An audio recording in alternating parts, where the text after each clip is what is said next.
Dinesh V എന്നൊരു ഭക്തൻ ചോദിച്ചിട്ടുണ്ട്, നാരായണീയ പാരായണം ചെയ്യാൻ ശ്രമിച്ചിട്ട് പറ്റുന്നില്ല, നല്ല കടുകെട്ടി, ജ്ഞാനപ്പാന ചൊല്ലിയാലും അതേ ഫലം തന്നെ കിട്ടുമോ എന്നാണ് ചോദിച്ചിരിക്കുന്നത്. ഗുരുവായൂരപ്പനെ എല്ലാം ഒരുപോലെ ഇഷ്ടമാണ് കേട്ടോ. നാരായണീയാണെങ്കിലും ജ്ഞാനപ്പാനയാണെങ്കിലും ഹരനാമകീർത്തനാണെങ്കിലും ഭഗവാന് ഒരേപോലെ ഇഷ്ടമാണ് എന്നുള്ളതുകൊണ്ടാണല്ലോ ഇവിടെ 2:30 തൊട്ട് 4:30 വരെ അത് തന്നെ പ്ലേ ചെയ്യണം എല്ലാ ദിവസവും. അപ്പോൾ ഇതെല്ലാം ഭഗവാന് പ്രിയപ്പെട്ടത് തന്നെയാണ്. നാരായണീയം എന്ന് പറയുന്നത് ഗുരുവായൂരപ്പനെ സ്തുതിക്കുന്നതാണ്. ഭഗവാന്റെ സ്തുതികളും ഭഗവാന്റെ ഭഗവത് കഥകളും എല്ലാം ആണ്.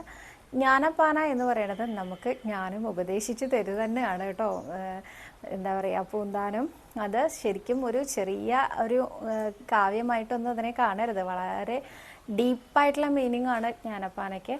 നമ്മളെങ്ങനെ ജീവിക്കണം, നമ്മൾ എന്തൊക്കെ മനസ്സിലാക്കണം എന്നാണ് ജ്ഞാനപ്പാനയിൽ നിന്ന് എനിക്ക് തോന്നിയിട്ടുള്ള കാര്യം. കാരണം അദ്ദേഹം അതിൽ പറഞ്ഞിരിക്കുന്നുണ്ട്, ഈ എന്താ പറയുക, ജോഗ്രഫിക്കലി അദ്ദേഹം പറഞ്ഞിരിക്കുന്ന ഈ ഭൂമി മുഴുവൻ അതിൻ്റെ സ്ട്രക്ചർ എങ്ങനെയാണ്, ഏതൊക്കെ നാടുകളാണുള്ളത്, ഭൂഖണ്ഡങ്ങൾ, ഉപഭൂഖണ്ഡങ്ങൾ, അങ്ങനെ അതിൽ ഭാരതം, അതിൻ്റെ മാഹാത്മ്യം, ഇതൊക്കെ അദ്ദേഹം പറഞ്ഞിട്ടുണ്ട്.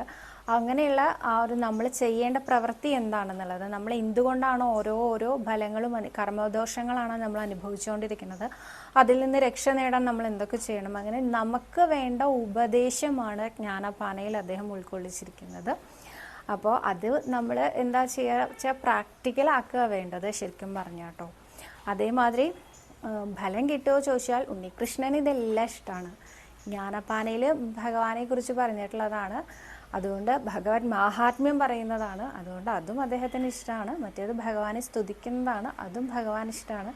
അപ്പോൾ ഏതുകൊണ്ട് സ്തുതിക്കണം, ഏതുകൊണ്ട് ജപിക്കണം എന്നുള്ളതൊക്കെ നമ്മൾ ഭക്തരുടെ ഇഷ്ടമാണ് കേട്ടോ. എന്ത് ചൊല്ലിയാലും ഫലം ഉണ്ടോ ചോദിച്ചാൽ നല്ല ഫലമുണ്ട് എന്ന് തന്നെയാണ് ഞാനും പറയുന്നത്.